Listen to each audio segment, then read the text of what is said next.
Good morning, everyone. So, today we are going to see about the school of structuralism, which was majorly introduced by Wilhelm Wundt and which was later on modified by E.B. Techner. So far, we have discussed about the pre scientific psychology. We have seen about the influence of early Greek philosophers on psychology.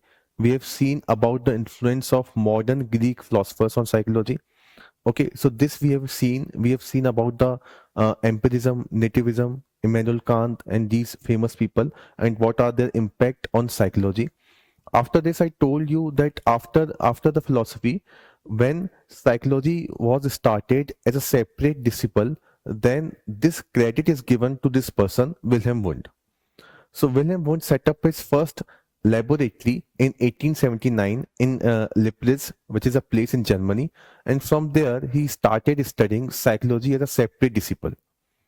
So we can say that Wilhelm Wundt is credited with the purpose that he studied psychology as a separate disciple from biology, as a separate disciple from physics and other subjects. Okay, so psychology as a separate discipline, psychology in the form of experimental psychology was studied from the rise of Wilhelm Wundt.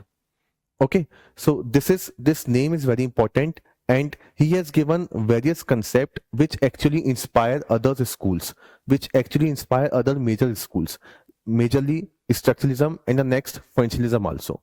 Okay, so we can say from this point, from this particular school, the actual scientific study of psychology has started. So now structuralism, after this functionalism will come, then psychoanalysis, cognitive, humanistic, all these schools will come. Okay, so this is actually the beginning of experimental psychology. Now, how it started, what are the antecedent forces, what are the persons, who are the persons who actually motivated Wilhelm Wundt, and how E.B. Techner later on take his work to the other field and to the main rise of structuralism.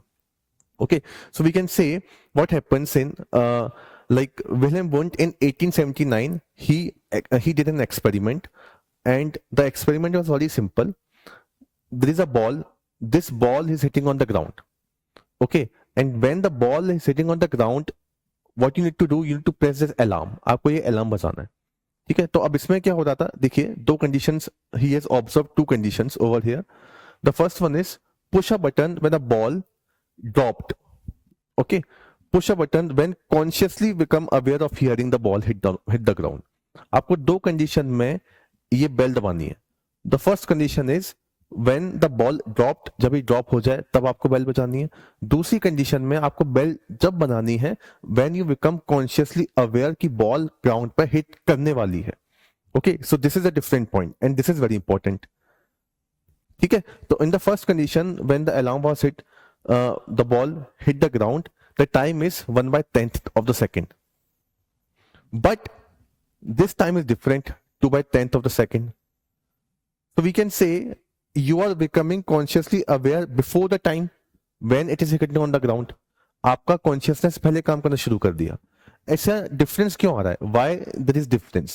Okay, the difference is there because your consciousness is playing an important part. Your awareness. What is consciousness? Your awareness, your mind. These are the important entities which is playing their important role. And then because of these, you are becoming aware that ball is about to hit the ground. Okay, so this difference is the major subject matter of Wilhelm Wundt, that why were the time different, ये time different क्यों है. तो इसके बारे में related to this, Wilhelm Wundt started studying in his laboratory, जो उन्होंने laboratory setup किया था in 1879, और इधर से इन्होंने consciousness को एक scientific तरीके से पढ़ना शुरू किया और अपने different experiment दिए, अपनी different theories the. Okay, so this was the starting point, and then it led to the rise of the school of structuralism, and the important person is Wilhelm Wundt. Okay, so you can say इन्होंने शुरुआत की थी structuralism की. Actual founder का जो credit है वो दिया जाता है E.B. टेचनर को, जो अभी हम पढ़ेंगे इनके बाद में, लेकिन शुरुआत आप कह सकते हैं कि फोररनर जो थे स्ट्रक्चरलिज्म स्कूल के, वो हमारे विलियम वुंट थे. Okay, so he is also known as father of psychology. इनको फादर ऑफ साइकोलॉजी बोलते हैं क्योंकि इन्होंने पहली साइकोलॉजी लाइब्रेरी थी वो शुरू की थी to study humans in Leipzig in 1879। Germany में एक जगह है, वहां पर शुरू किया था। ये सारे के सारे मेजर फिलोसफर्स हमारे जर्मनी के ही थे पहले, फिर हमारे अमेरिका के निकल के आए थे, अमेरिका के साइकोलॉजिस्ट निकल के आए थे। ओके तो इन्होंने कोशिश किया apply scientific method to the study of mind. Okay और उसी को ही हम क्या बोलते हैं, स्ट्रक्चरलिस्ट। इन्होंने माइंड का, कॉन्शियसनेस का एक स्ट्रक्चर क्या होता है उसको समझने की कोशिश किया। ठीक है, तो यही डिफरेंस है स्ट्रक्चरलिज्म और फंक्शनलिज्म में, जो अगला स्कूल आएगा जो विलियम जेम्स ने दिया था। ये फोकस कर रहे थे structure of the mind, mind का स्ट्रक्चर क्या होगा। ओके एलिमेंट किस किस एलिमेंट से मिलकर हमारा कॉन्शियसनेस बना हुआ है। On the other hand, the next school, which is functionalism, they focus about how consciousness functions actually.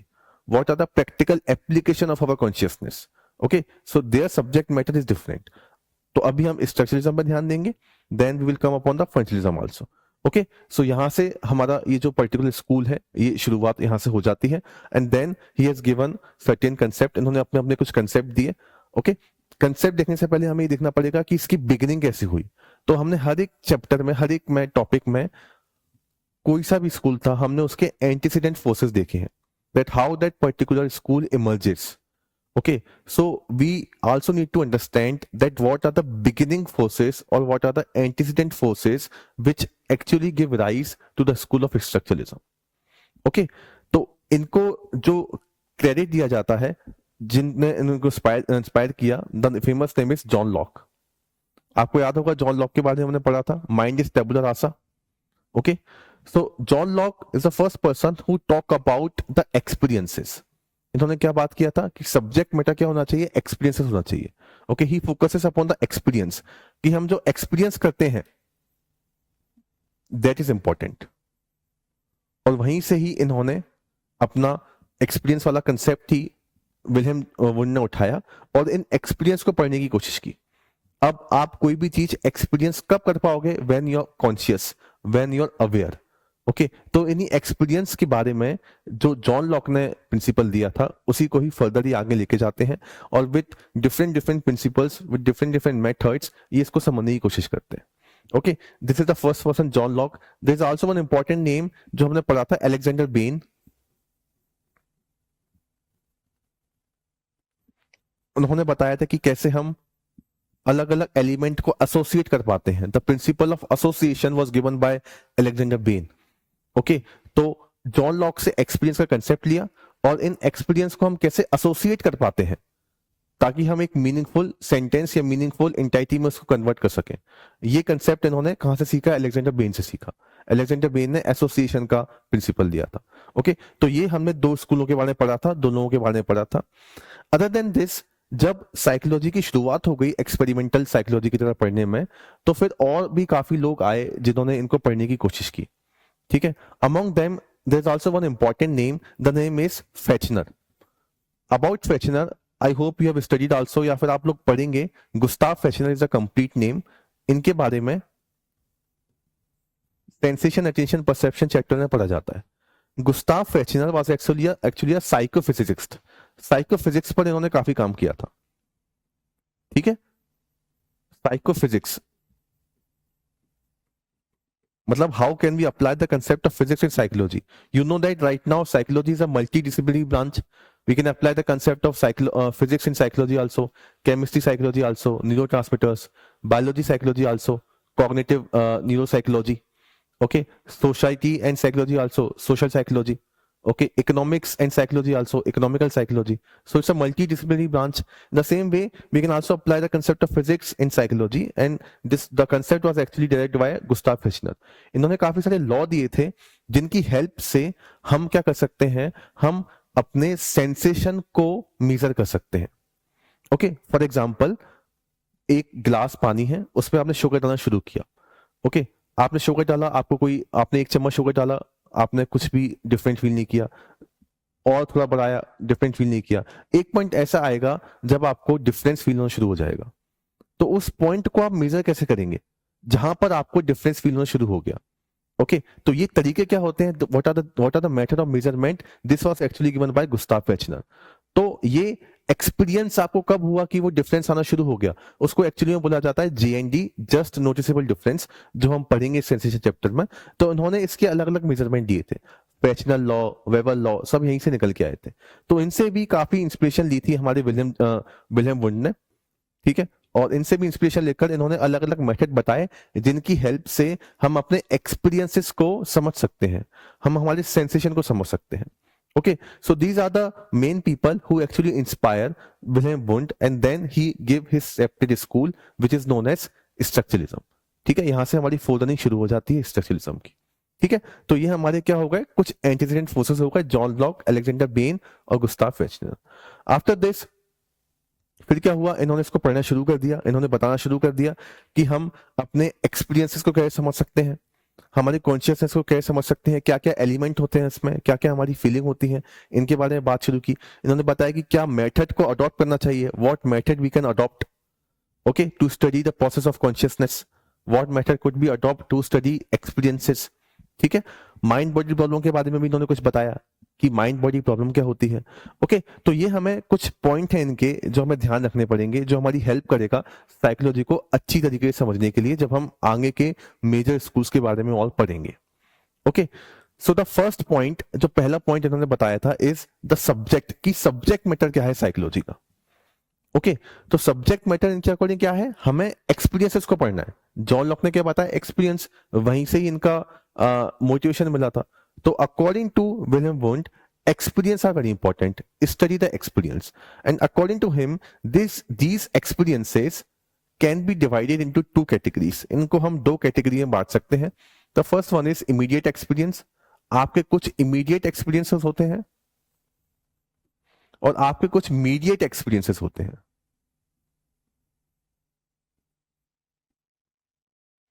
एक आपके इमीडिएट एक्सपीरियंस हो गए, एक हमारी मीडिएट एक्सपीरियंस हो गए। इमीडिएट एक्सपीरियंस जो इमीडिएटली आपको किसी भी चीज को लेकर होते हैं, they are very raw, uninterrupted. Okay, बिल्कुल आपने तुरंत किसी चीज को देखा, आपको कोई भी एक्सपीरियंस हो गया, दैट इज इमीडिएट एक्सपीरियंस। तो इसको पढ़ना इंपॉर्टेंट है अकॉर्डिंग टू विलियम वुंड। ठीक है, कि हमें इस पे फोकस करना है, हमें इन पे फोकस नहीं करना है, मीडिएट एक्सपीरियंस पे फोकस नहीं करना है, क्योंकि मीडिएट एक्सपीरियंस वो एक्सपीरियंस होते हैं जहां पर आप इंटरप्रिटेशन यूज करते हो, जहां पर आप अपने पास्ट नॉलेज का इस्तेमाल करते हो। ठीक है, जहां पर आप अपनी प्रीवियस इंफॉर्मेशन का इस्तेमाल करते हो। Okay, so reading these mediate experience is not important, is not the subject matter of psychology, because ये जो होता है मीडिएट एक्सपीरियंस की स्टडी, ये होती है with the help of physiological principle. ठीक है, फिजियोलॉजी के प्रिंसिपल की हेल्प से आप अपने इमीडिएट एक्सपीरियंस को पढ़ पाओगे। और इन्होंने क्या बोला था, इन्होंने तो सेपरेट कर दिया था पूरा। तो इन्होंने बोला कि हमें सिर्फ और सिर्फ हमारे इमीडिएट एक्सपीरियंस, हमारा जो इमीडिएट एक्सपीरियंस या इमीडिएट कॉन्शियसनेस होता है, वही इंपॉर्टेंट है, हमें सिर्फ उसी पे ही ध्यान देना है।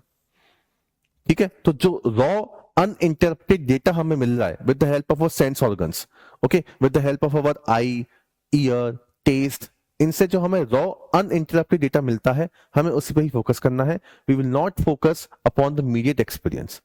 ठीक है, जहां पर हम अपनी पास्ट नॉलेज, पास्ट इंफॉर्मेशन का इस्तेमाल करेंगे। ठीक है, यही डिफरेंस था विलियम वुंड और ईबी टेचनर ने। उन्होंने क्या बोला था कि ये भी इंपॉर्टेंट होता है। ठीक है, इन्होंने ऐसा कुछ डिफरेंशिएट नहीं किया था ईबी टेचनर ने, उन्होंने बोल दिया था कि सारे एक्सपीरियंस इमीडिएट ही होते हैं। ओके, और साइकोलॉजी भी एक्सपीरियंस को पढ़ती है और फिजियोलॉजी भी एक्सपीरियंस को पढ़ती है, पढ़ने का तरीका अलग अलग होता है, वो अभी हम समझेंगे। ओके, तो स्टार्टिंग इन्होंने की, सब्जेक्ट मैटर क्या होना चाहिए, आपका एक्सपीरियंस, हमारे कॉन्शियसनेस होना चाहिए, हमारे इमीडिएट कॉन्शियसनेस, इन्हें हमें पढ़ना है। मीडिएट एक्सपीरियंसेस, मीडिएट कॉन्शियसनेस में हमें फोकस नहीं करना है। ठीक है, ओके, इसी पे आगे बताते हुए इन्होंने बताया कि जो हमारे कॉन्शियसनेस होंगे, इनको हम दो तरीके से पढ़ेंगे। The first one is sensation, आप जो भी सेंसेशन रिसीव कर रहे हैं। द सेकेंड वन, उन सेंसेशन से आपको क्या फीलिंग जनरेट हो रही है। ठीक है, तो ये दो तरीके से हमारे कॉन्शियस एक्सपीरियंस को पढ़ा जाएगा, with the help of sensation और with the help of feelings. Sensations are those things which you are getting with the help of your sensory organs. ठीक है, और उन सेंसरी ऑर्गन से सेंसेशन लेने के बाद आपके अंदर जो फीलिंग जनरेट हो रही है, that is your feeling component, that is your affection. ठीक है, तो इन्होंने दो चीजों के बारे में बताया कि हम कॉन्शियसनेस को दो तरीके से पढ़ सकते हैं, एक तो सेंसेशन हो गया और एक हमारा फीलिंग हो गया। ठीक है, ओके, सेंसेशन सेंसरी ऑर्गन से, फीलिंग जो आपको होगी उन सेंसरी ऑर्गन से। ये फीलिंग भी इन्होंने बताई, ये फीलिंग को भी हम 3 डायमेंशन में बांटेंगे। सिर्फ 3 तरीके की फीलिंग होती है, 3 तरीके के हमारे इमोशंस होते हैं या अफेक्शन होता है। आप ये कह सकते हैं कि फीलिंग जो है इन्होंने 3 तरीके से बताया। एक तो प्लेजेंट, अनप्लेजेंट, ये पहला इनका कंपोनेंट हो गया। दूसरा एक्साइटमेंट और calmness, and the third one is tension and relaxation.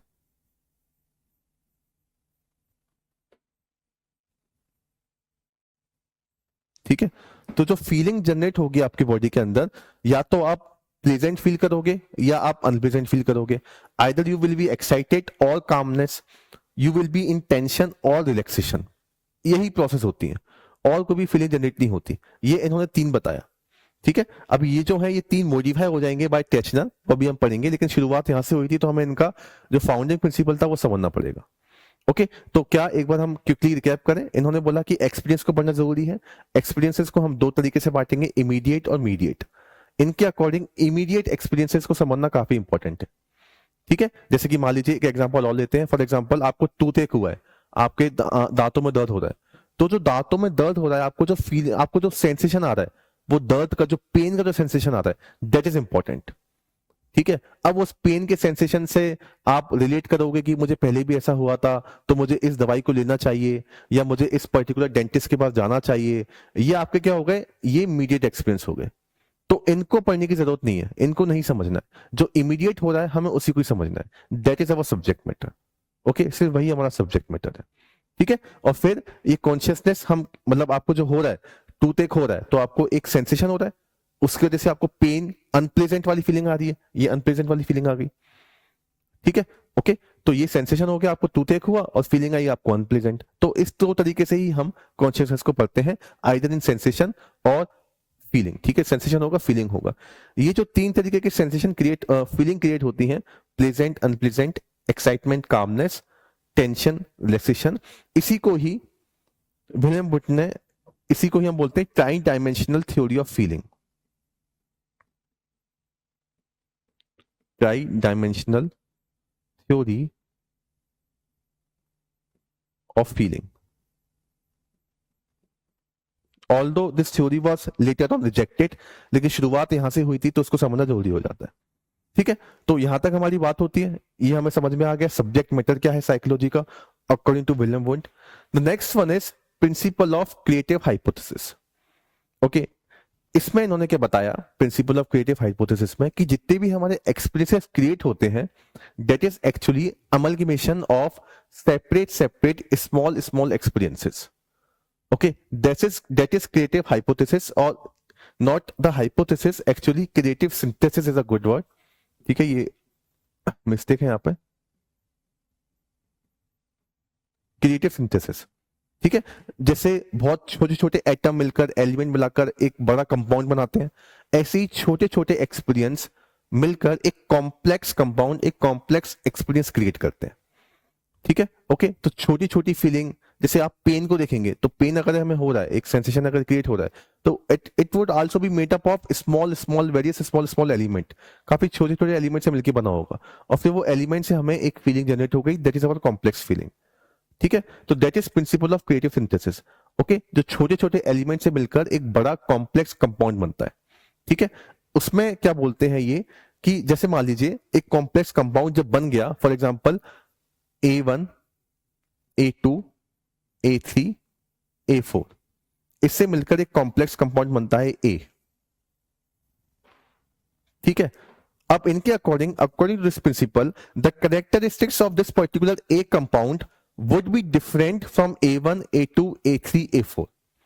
ठीक है, तो जो इंडिविजुअल एलिमेंट से मिलकर जब ये बना है, तो अब इसके जो होलिस्टिक, ये जो बन गया एक, इसका स्ट्रक्चर, इसके कंपाउंड डिफरेंट होंगे from sum of its part.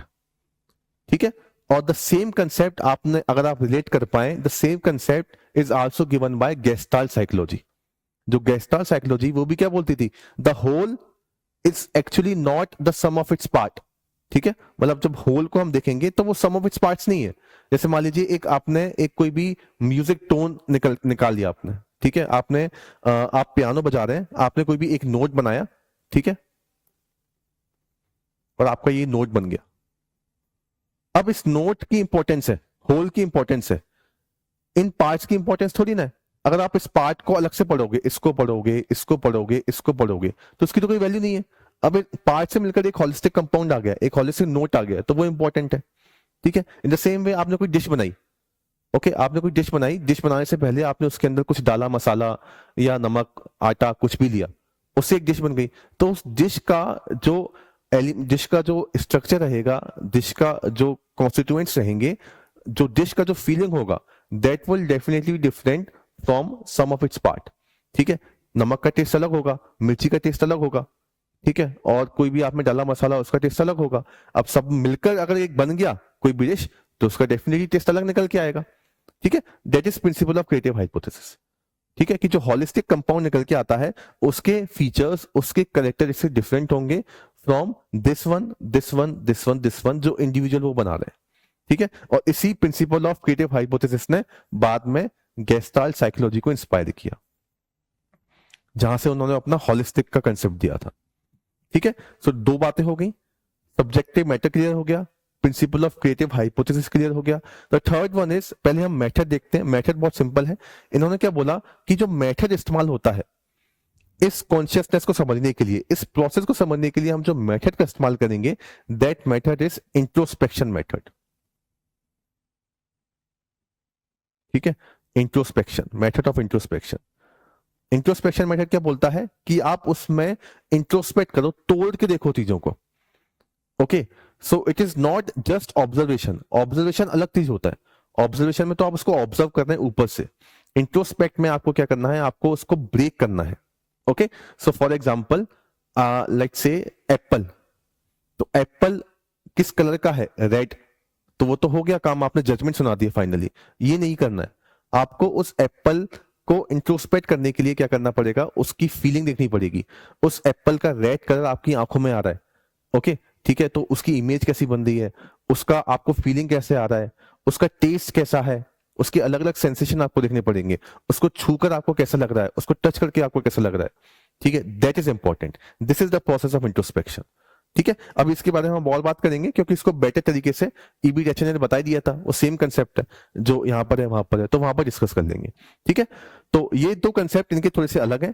Mind body problem method same concept है, जिसको बाद में ईबी टैचर ने भी बताया था। ठीक है, तो मेथड क्लियर हो गया। इंट्रोस्पेक्शन यानी कि तोड़ के देखना है, ब्रेक डाउन इनटू एलिमेंट। ठीक है, एलिमेंट को ब्रेक डाउन करके आपको चीजों को समझना पड़ेगा। Okay, the third one, last one is mind body problem, जो हम पहले भी डिस्कस कर चुके हैं। इनके अकॉर्डिंग क्या था कि माइंड बॉडी दोनों एग्जिस्ट करती हैं, माइंड अपना काम करेगा, बॉडी अपना काम करेगी, there is no point of interaction between them. जैसे कि रेने डेस्कार्ट ने बताया था कि mind and body interact with the help of pineal gland. According to structuralism, according to Wilhelm Wundt and E.B. Tachner also, mind and body both exist there, but they do not interact with each other. Okay, वो एक दूसरे से interact नहीं करती, वो अपना काम करती हैं। माइंड अपना काम अलग करेगा, कॉन्शियसनेस अपना काम अलग करेगा, बॉडी अपना काम अलग करेगी। ठीक है, इसी वजह से इन्होंने बोला था कि माइंड को पढ़ो, कॉन्शियसनेस को पढ़ो, बॉडी जो करती है फिजिकल फिजियोलॉजिकल प्रोसेस जो होती है वो हमको नहीं पढ़ना है, उसको फिजियोलॉजिस्ट पढ़ेंगे। ठीक है, so this is mind body problem पे इनका जो पॉइंट ऑफ व्यू था, और इसी को ही हम बोलते हैं, इस कंसेप्ट को, कुछ लोग इनको इस बात के लिए डुअलिज्म भी बोलते हैं, डुअलिस्ट है ये, लेकिन एक्चुअली में जो विलियम वुंड और ईबी टचनर थे, इनको बोला जाता है साइको फिजिकल पैरेललिज्म।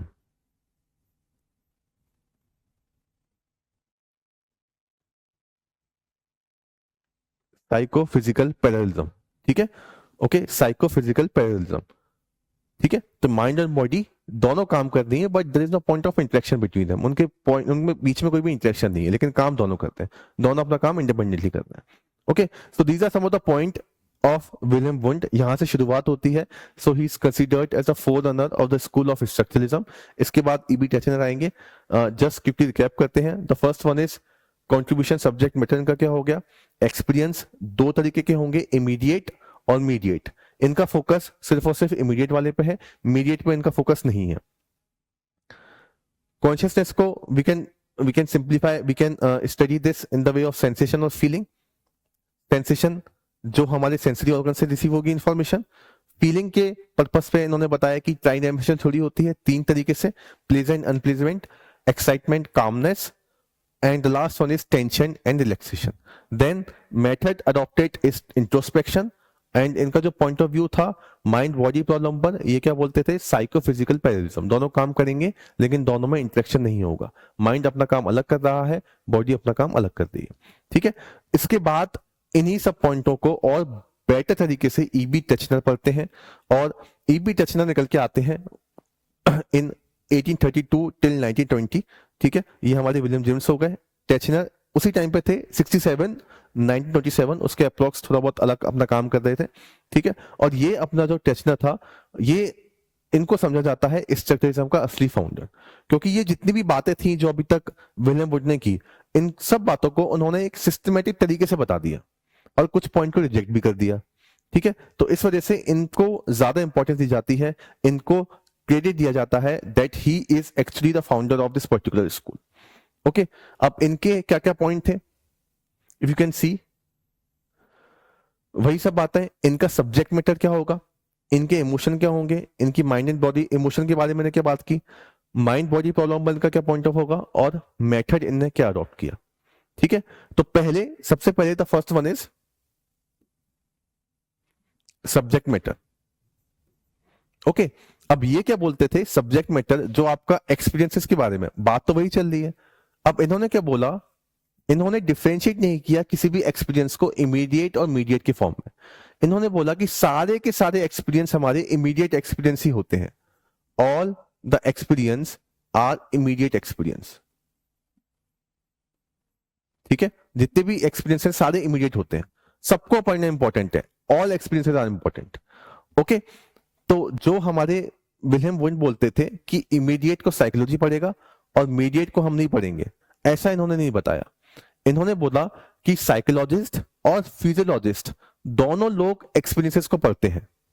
ठीक है, हम भी, साइकोलॉजिस्ट भी एक्सपीरियंस को पढ़ेगा, एक फिजियोलॉजिस्ट भी एक्सपीरियंसेस को पढ़ेगा। ठीक है, दोनों के लिए एक्सपीरियंस इंपॉर्टेंट है, बस दोनों का पढ़ने का तरीका अलग अलग हो जाता है। ठीक है, दोनों का पढ़ने का तरीका अलग अलग कैसे होगा, एक साइकोलॉजिस्ट एक्सपीरियंसेस को पढ़ेगा तो वो ध्यान में रखेगा उस इंसान को जिसके बारे में वो पढ़ रहा है। ठीक है, तो वो सब्जेक्ट को हमेशा ध्यान में रखेगा जिसके एक्सपीरियंसेस को वो पढ़ रहा है। Okay, so if psychology is studying the experience, or we can say precisely immediate experience, then for them subject और subjective individual is very important, कि किसके एक्सपीरियंस को पढ़ा जा रहा है। ठीक है, on the other hand when a physiologist study the experience, then his study of experience will be independent of this particular subject। उसको इस बात से फर्क नहीं पड़ेगा कि सब्जेक्ट कौन है। ठीक है, ओके, तो ये थोड़ा सा अंतर इसमें निकल के आ जाता है ना। एक्सपीरियंस इंपॉर्टेंट है, साइकोलॉजिस्ट और फिजियोलॉजिस्ट दोनों पढ़ते हैं एक्सपीरियंसेस को, बट दोनों का पढ़ने का तरीका अलग अलग होता है। ठीक है, तो ये इन्होंने एक्सपीरियंस के बारे में बताया। ये पहला पॉइंट जो उन्होंने डिसएग्री किया था, उन्होंने मीडिएट भी बताए थे, इन्होंने बोला कि सारे के सारे एक्सपीरियंसेस होते हैं। ओके, अब इन एक्सपीरियंसेस को पढ़ने का इन्होंने एक तरीका ही बताया। वो तरीका क्या होता है, दैट मेथड इज, ये जो मेथड में अगर हम देखेंगे, इंट्रोस्पेक्शन।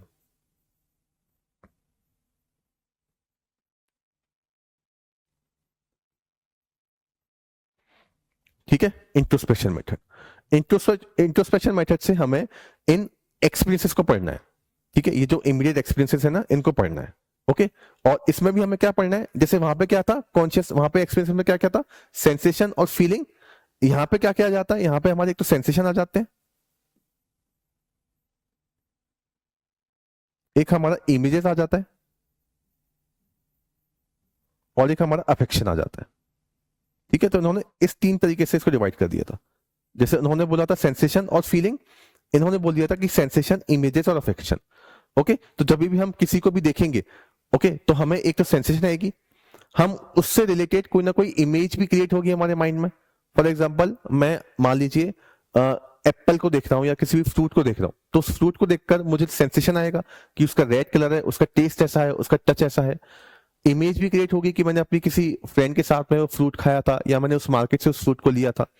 ठीक है, तो इमेज भी क्रिएट हो गई, और अफेक्शन भी आ गया कि मुझे ये फ्रूट बहुत पसंद है या मुझे ये फ्रूट बिल्कुल ही पसंद नहीं है। ठीक है, तो इस तरीके से हमारे एक्सपीरियंसेस फॉर्म होते हैं। तो ये एक सिस्टमेटिक तरीका हो गया। अब आप ध्यान देना है यहाँ पर, मैंने आपको बोला इमेजेस में कि हम सोचेंगे भी कि क्या हमने ये पहले कहीं खाया था, या किसी और के साथ ये फ्रूट खाया था। तो इसका मतलब ये जो बात कर रहे हैं ये उनके बारे में बात कर रहे हैं जो पास्ट एक्सपीरियंसेस होते हैं, पास्ट नॉलेज होती है।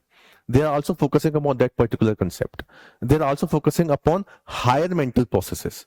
On the other hand William Wundt जो थे उन्होंने हायर मेंटल प्रोसेस पे ध्यान नहीं दिया था। उन्होंने ये नहीं बोला था कि हम थिंकिंग करेंगे, हम सोचेंगे, इंटरप्रिटेशन करेंगे। But EB Titchener is talking about this point. वो बता रहे हैं कि आप सेंसेशन करोगे, आपके माइंड के अंदर इमेजेस भी क्रिएट होंगी और आपके अंदर अफेक्शन भी आएगा। Okay, so this is a systematic process, और इस सिस्टमेटिक प्रोसेस को हम पढ़ते हैं with the help of introspection. ठीक है, इंट्रोस्पेक्शन में आपको क्या करना है, उनको एलिमेंट उनको देखना है अच्छी तरीके से। तो जो एक्सपेरिमेंटल होगा, जिसके ऊपर जो ये प्रोसेस करेगा सब्जेक्ट जो होगा, ओके, उसको उसको इंट्रोस्पेक्ट करना होगा, सब देखना होगा। ठीक है, तो ये नहीं बताना कि एप्पल रेड है बस काम खत्म हो गया।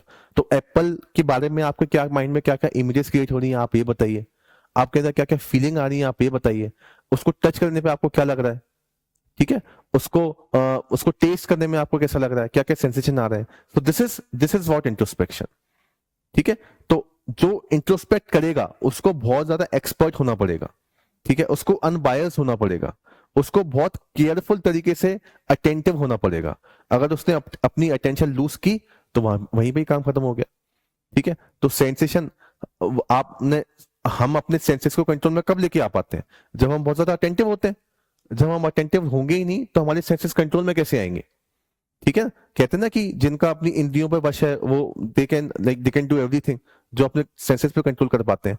तो इंट्रोस्पेक्शन ही वही कर पाएंगे जो अपने सेंसेस को कंट्रोल कर पाएंगे। अगर अटेंशन लूज हुआ तो सेंसेस खत्म और इंट्रोस्पेक्शन नहीं हो पाएगा। ठीक है, और इसी को हम बोलते हैं, जब आप किसी भी स्टिमुलस को इंट्रोस्पेक्ट करने में आप अपनी अटेंशन लूज कर देते हो तो वहां पर क्या हो जाता है, एक एरर निकल के आ जाती है, उसको बोलते हैं स्टिमुलस एरर।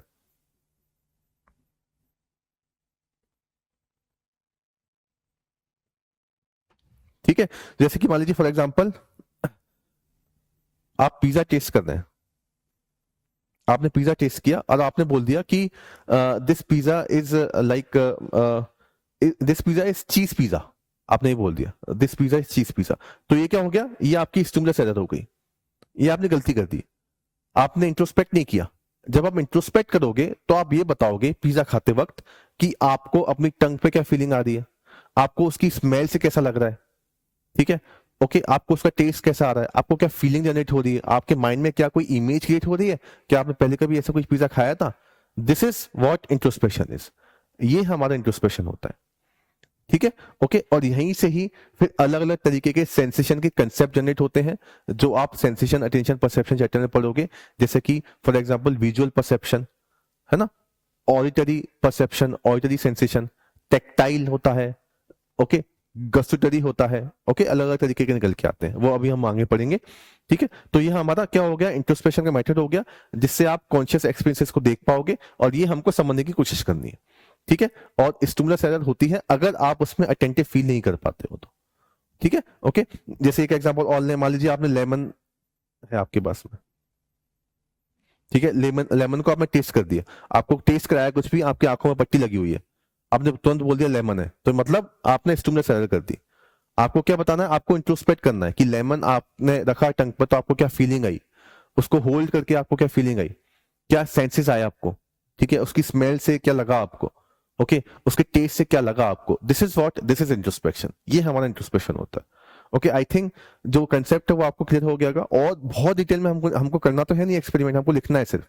ठीक है, तो जितना लिखने के लिए आप अगर इन 4 पॉइंट पे फोकस करेंगे तो आपका काम हो जाएगा। ठीक है, next one is mind body problem. Mind body problem पर भी इनकी वही पॉइंट ऑफ व्यू था जो विलियम वुंड का था। इनको भी हम साइकोफिजिकल पैरेललिज्म की कैटेगरी में डालते हैं। इन्होंने भी यही बोला था कि mind and body interact with each other, लेकिन sorry, mind and body work separately, mind अपना काम कर रहा है, बॉडी अपना अलग काम कर रहा है। ठीक है, तो इनका सेम पॉइंट ऑलमोस्ट सेम ही था। The last one is emotions.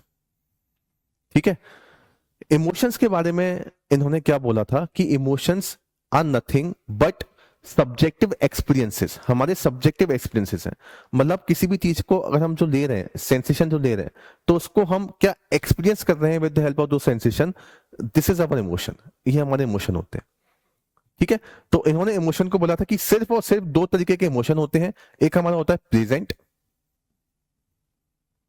और एक होता है अनप्लेजेंट,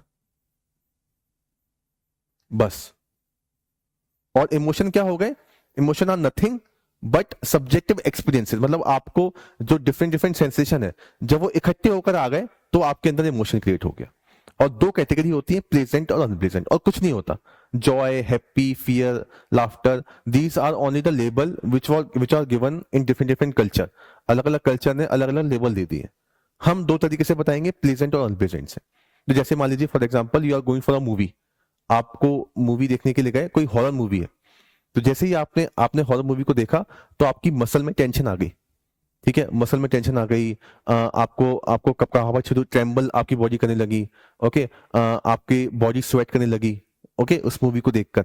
तो इन सब ने कंबाइन होकर आपकी बॉडी के अंदर एक अनप्लेजेंट फीलिंग क्रिएट की। ठीक है, और उसकी वजह से आपको फियर लगा या फिर हॉरर लगा। ओके, तो सब कुछ आपका प्लेजेंट हो रहा है या फिर अनप्लेजेंट हो रहा है। सेम मान लीजिए for example you are meeting like you are very good friend, आप अपने किसी अच्छे दोस्त से मिलते हैं, तो क्या होता है आपके अंदर खुशी आती है। ठीक है, आपकी आपकी आपकी बॉडी अच्छा महसूस होना शुरू कर देती है।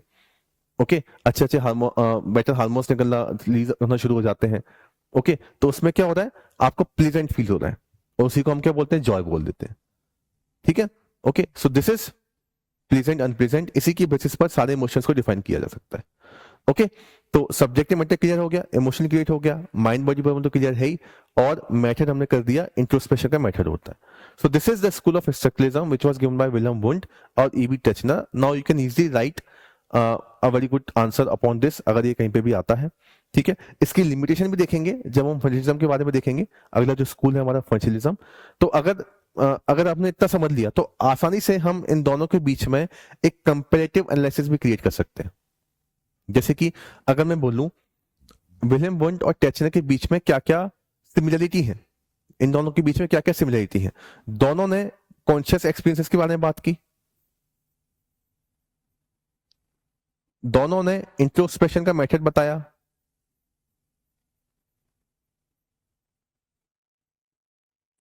दोनों ने ही साइकोलॉजिकल पैरेलिज्म के बारे में बात की। ये इनके कॉमन पॉइंट हो गए। अगर हम टेचनर की बात करें, और सॉरी इन दोनों के डिफरेंसेस की बात करें, दीज आर द सिमिलरिटीज। अगर हम इनकी डिफरेंसेस की बात करें, तो पहला डिफरेंस तो ये है कि जो एक्सपीरियंस थे था, दोनों ने बात की, लेकिन इन्होंने क्या किया था, टेचनर ने इमीडिएट एक्सपीरियंस और इमीडिएट को साथ में कंबाइन कर दिया था कि सब कुछ इमीडिएट एक्सपीरियंसेस के बेसिस पे ही होता है। तो पहला तो ये पॉइंट हो गया। ठीक है, दूसरा पॉइंट आप कह सकते हैं कि जो ईबी टचनर और जो डिफर करते थे उनसे, इन्होंने जो फीलिंग की थ्योरी थी इनकी, कि जो अलग अलग इमोशन जनरेट होते थे, try dimensional theory of feeling, उसको इन्होंने रिजेक्ट कर दिया था। इन्होंने बोला था कि सिर्फ अनप्लेजेंट होगा या फिर प्लेजेंट होगा, और कुछ नहीं होगा, दो ही तरीके के होंगे और कुछ नहीं होगा। तो ये इस बात से भी आप कह सकते हैं कि डिसएग्री करते थे। ओके, और भी आप इससे बता सकते हैं, जैसे थर्ड पॉइंट आप ये कह सकते हैं कि जो विलियम वुंड थे ना, उन्होंने बताया था कि हम ये जो कंसेप्ट है इनकी प्रैक्टिकल एप्लीकेशन भी है, लेकिन ईबी टचनर ने ये मना कर दिया था बताने से। ये बहुत ही मतलब एक नेगेटिव पॉइंट है इनका, ईबी टचनर की थ्योरी का। इन्होंने बोला था कि साइकोलॉजी को हम प्रैक्टिकल में नहीं अप्लाई कर सकते। जैसे कि हम साइकोलॉजी को आज के टाइम पर चाइल्ड साइकोलॉजी पढ़ते हैं, एबनॉर्मल साइकोलॉजी पढ़ते हैं, ऐसा कुछ भी नहीं होता।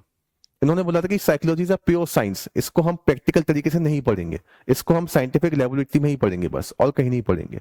तो ये जो प्रैक्टिकल एप्लीकेशन थी, इन्होंने ये वाला फैक्टर इग्नोर कर दिया था। ऑल्दो ये एग्री करते थे, ये बोलते थे कि हमें इनको अलग अलग फील्ड में ही पढ़ना चाहिए। Okay, so these are the some of the point जो आप सिमिलरिटी और डिफरेंसेस में इनके बता सकते हैं। आप ये भी बोल सकते हैं कि जो विलियम वुंड थे, वहां से शुरुआत हुई थी, वो फोरनर थे। ओके, और जस्ट उन्हीं का ही कुछ पॉइंट ईबी टचनर ने बाद में एलेबोरेट कर दिया था, तो ये भी एक डिफरेंस है इन दोनों के बीच का। ठीक है, और भी अगर आगे आप मान लो तो बोल देना ये जर्मनी में थे, ये हमारे यूएस में थे, आप ऐसा ही इसको बता सकते हैं। ठीक है, तो these are some point of similarity और डिफरेंसेस बिटवीन देम। ओके, इसके बाद अभी हम इसके कुछ लिमिटेशन, और फिर अगला जो स्कूल आया उसके बारे में देखेंगे कि अगला स्कूल क्यों आया और उसने इसकी कमियों को कैसे पूरा किया।